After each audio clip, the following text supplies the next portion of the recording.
What's going on, everyone? Welcome back inside the Janitor's Closet. Bryce Hunt, Josh Frey-Sam here with you, folks, for our Week 2 NFL Best Bets video. Josh, last week, ball didn't bounce our way. That's all right. We have the track record here to show that, it's a long season, a lot of ball to be played, a lot of bets to win, and we're going to start that with three plays here for the Week 2 season. Maybe as a whole, what did you see in the Week 1 betting action here? Yeah, that was kind of like you said, didn't go our way a little bit. I mean, tough to predict. Miami doesn't show up in a dome. I mean, I know it's on the road. It wasn't even really so much that you're watching that game. It's not even so much like, whoa, Indianapolis looks so good. It was more like, what is going on with the Miami Dolphins, man? So that one was kind of tough. A head scratcher, and it looked like we might have had a chance at the end there to kind of backdoor cover, but that one didn't go our way. And then Pittsburgh Steelers was kind of that was another tough one that yeah, I don't know how many people had Justin Fields shredding that Steelers defense, and the New York Jets having some of the highest graded PFF players in Week 1.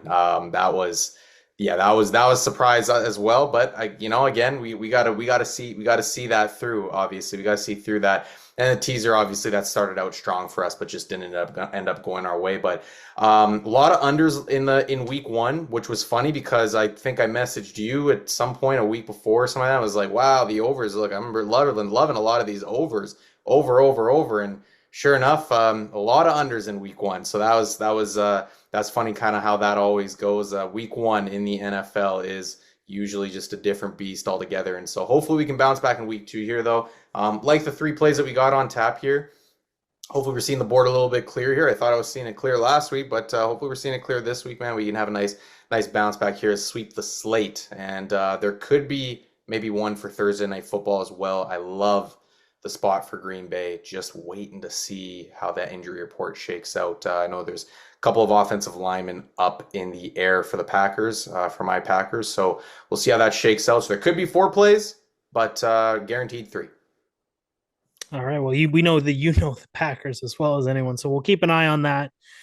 Folks, if you want to do us a favor, we appreciate you tuning in. If you want to hit that like button, hit that subscribe button, leave a comment down below. We appreciate you.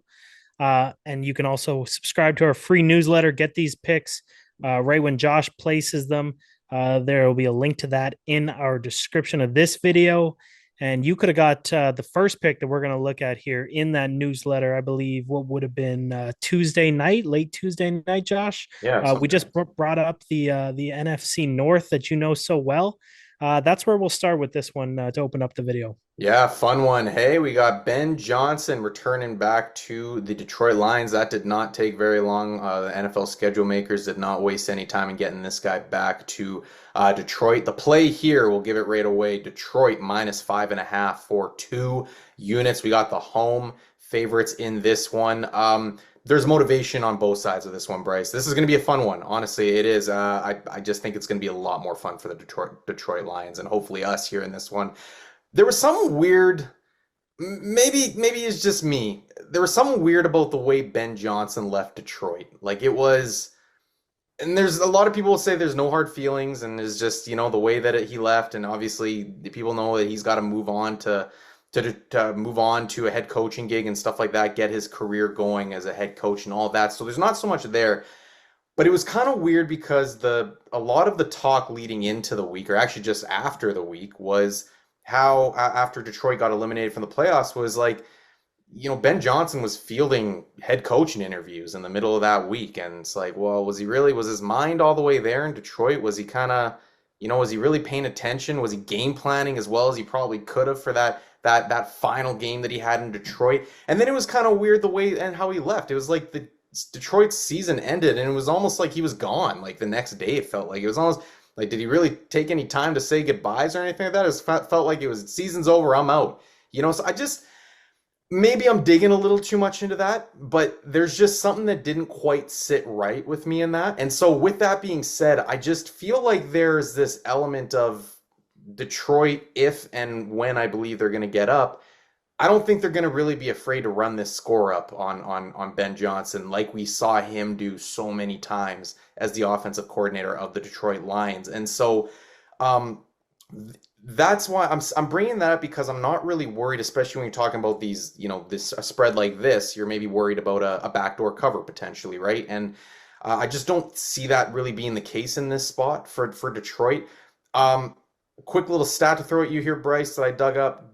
Jared Goff and Dan Campbell have covered their last 8 spreads when coming off a loss. So these guys are good in this spot.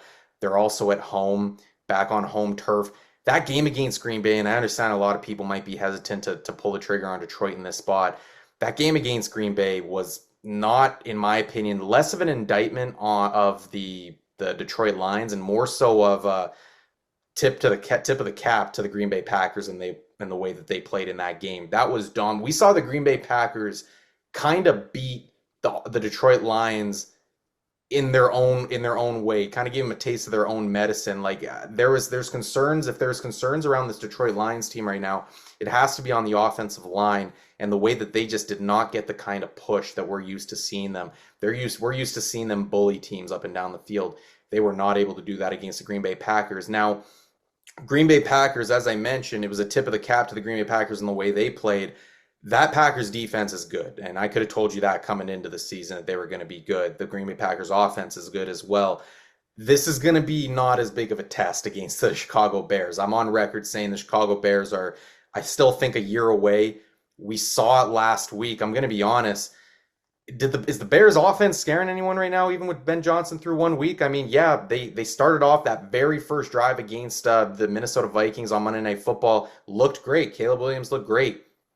Didn't do too much after that. It was the score made it look a lot better than it actually was with that pick six that JJ McCarthy threw. It wasn't really the Bears built their lead not because of the offense in that spot. I thought it was more because of what the defense was doing and against a shaky JJ McCarthy through the first few quarters of that game, the first half more in particular. So I look at this spot for Detroit for the Bears. I don't really necessarily, I'm not really buying what the Chicago Bears are selling, at least at this point. I understand the players are going to be playing hard for Ben Johnson in his return, but I think the Detroit Lions really want to give it to him a little bit more as well. And I also look at this spot as a short week for the Chicago Bears in this spot, whereas Detroit has obviously their standard week. I'm just pulling this up as on the fly here as well. On the look ahead lines, Detroit was -4.5 against Chicago, so they've been bet up 1 point, which isn't too bad, and I still think that that's a very gettable number for us in this spot. So I like Detroit. I'm not too as worried about Detroit right now, maybe as some other people are. I think they're going to have a strong bounce back spot here at home against a guy that they're going to be motivated against. And against a Chicago Bears defense that is definitely gettable, and a Chicago Bears team as a whole that is definitely gettable. This is going to be a tough test once again for Caleb Williams and Ben Johnson. It's going to be interesting to see the chess match of like who knows who better in this game. You know what I mean? Like, so we'll see how that shakes out. But the play here, nevertheless, Detroit Lions -5.5 for 2 units. Yeah, you were mentioning, man, that'll be a must-watch game for I think a lot of people. And why not have a little cheese on it? We'll take the Detroit Lions with a little bit of revenge themselves against their former OC. Mm-hmm. Josh, let's stay in the NFC here for our second play and talk about these Tampa Bay Buccaneers. Yeah, Tampa Bay is going to be taking a trip out to Houston, NRG Stadium. They're going to go take on the Texans here. The play is Tampa Bay Buccaneers +2.5 for 2 units on this one. So the last time these two teams played, Bryce, would have been, I want to 2023, and that was a shootout at NRG Stadium. 39-37, Houston came out on top of that one. Two completely different teams, since then. But I look at this here, Bryce, and there's a lot of things that scare me about Houston.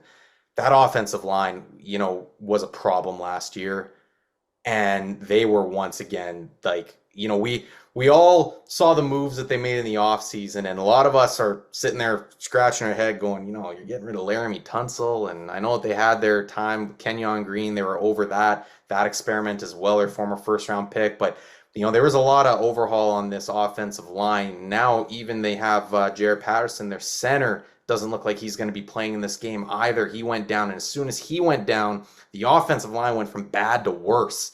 in their first game against the Los Angeles Rams. And now the Los Angeles Rams, granted, have a really strong defensive front. They do. They're young, they're hungry. Guess who else has a strong defensive front? Tampa Bay. Vita Vea up there. Good luck running on him if you're Houston, right? With Nick Chubb and Woody Marks and Damian Pierce are going to want to move the rock, run the rock there. Good luck on that with Vita Vea. There, as long as that guy's playing, good luck running on Tampa Bay as a whole. And then you've also got, you've got Yaya Diaby coming off of the edge, and now they've added Hassan Reddick to that edge pass rush as well. This is a good Tampa Bay Buccaneers front, and I'm worried about the Houston Texans in this spot and how quickly they're going to have to get rid of the ball. We saw Nico Collins, almost essentially eliminated from the game plan. It felt like. I just wonder if that carries over another week here. We'll see. I mean, Tampa Bay Buccaneers secondary isn't nearly as strong as their pass rush, but it's still a solid unit all said and done. The one spot here, obviously, the Houston's going to be hanging their hat on here is going to be their defense. That's a strong defense, especially at home. But I'll throw this at you here, Bryce. Tampa Bay has been a really good road team since in the Baker Mayfield era. 5-3 on the road last year. Didn't lose a game by more than 6 points on the road last year. They're 5-4 in 2023.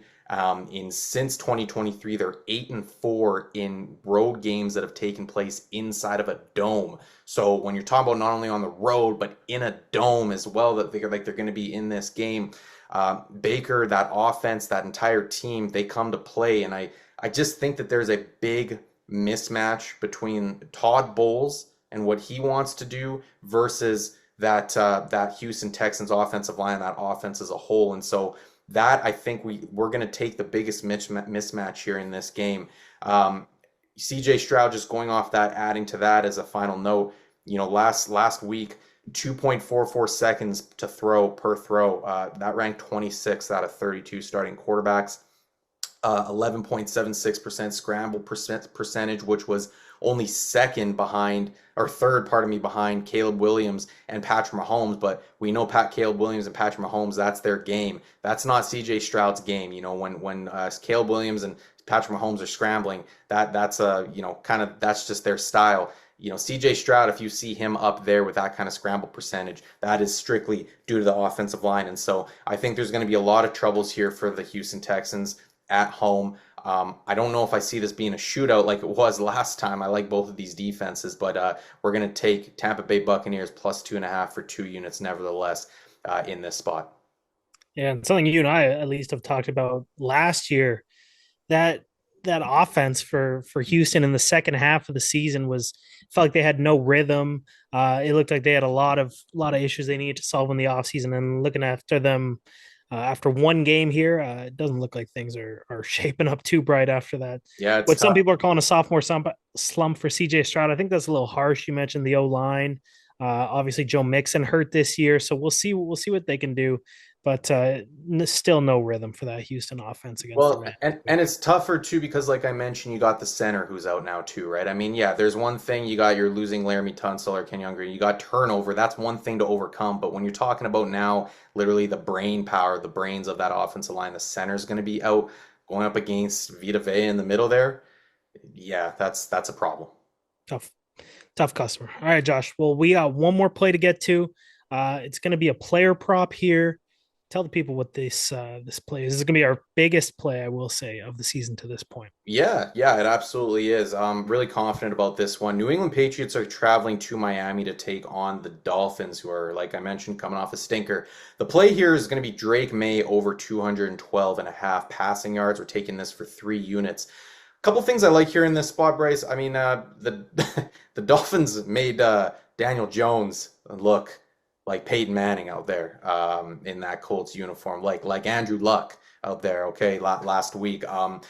The Dolphins ranked 28th in EPA per pass against, and this was, again, I can't stress this enough, against Daniel freaking Jones. Okay, so you talk about a team that's just a defense that I expected to be bad. Don't get me wrong. I got the Dolphins labeled since the beginning of the season for a top 10 pick. Was not expecting much from this defense, but they were bad. You know what I mean? The strongest part about this unit is its front. They've got they're strong interior to go with obviously a their pass rush, which has been hobbled by injuries, but is obviously healthy this season, and so their front defensive front is strong, but their secondary just really is not.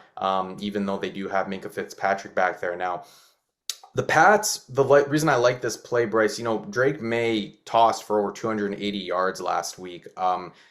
Josh McDaniels, the Pats were 9.1% pass rate over expectation last week against the Raiders, which is a big sign to me that Josh McDaniels trusts Drake May to sling it, and he trusts that he understands this system and what is expected of him. Um, and that was a close game. It wasn't like the Pats were trailing the entire game, like trailing big the entire game or anything like that. It wasn't like a game script thing. It was, this was how the New England Patriots wanted to try and win this football game, was by slinging it. And so when you see the performance that the Dolphins had last week against Daniel Jones, I would and to think that the weakest part of this defense is their secondary, I would think that that's probably going to be kind of similar game plan this week as going up against this Dolphins defense. Last thing here, and that I wanted to mention, the Dolphins blitzed at the highest rate last week in the NFL. I think they brought 16 pressures at Daniel Jones. Anthony Weaver brought it 16 times last week, which is pretty crazy to think about. They were just blitzing the crap out of him, which was funny. Now, it's actually kind of weird, the stats between Pro Football Reference and PFF, but we're going to go with PFF here. PFF had Drake May here when blitzed last week, 14 attempt, 14 dropbacks, 9 completions, so 64% completion percentage for 97 yards and a touchdown. So I look at those numbers and think about, when he's kind of getting pressured, when he's got to get the ball out of his hands. Not only was he passing a lot last week, but when he was passing and when it was demanded of him, he was obviously stepping up to the plate. And so even though Anthony Weaver might be a little bit aggressive in this spot in attempt to get a pass rush home, I like Drake May. I think that he's been doing a great job. Especially since the second half of last season, in his later games last season, he's covered this number more times than not. I didn't write it down. I saw it. I didn't write it down, but he's covered this number more times than not in the last, I think, 6 starts. And so I like this spot for him. I think this is the game plan for the Pats again, is to sling it all over the yard. And I like Drake May as a whole here. So and what this season's going to bring him. So Drake May over 212.5 passing yards for 3 units. All right, so a 3 unit play, the big one for us so far in this young season. Drake May over 212.5 passing yards to accompany 2 unit plays. The Detroit Lions -5.5 and the Tampa Bay Buccaneers +2.5. That's going to do it for this week's show, folks. We appreciate you tuning in. Hit that like button, hit that subscribe button, leave a comment down below. We appreciate you, folks. You can subscribe to our free newsletter, get these plays right when Josh releases them. And without any further ado, let's go watch some football and let's get right back here with 3 dubs on the board for week 3, Josh. Yes, sir. Big bounce back. Let's go. All right, take it easy, folks. We'll see you next time.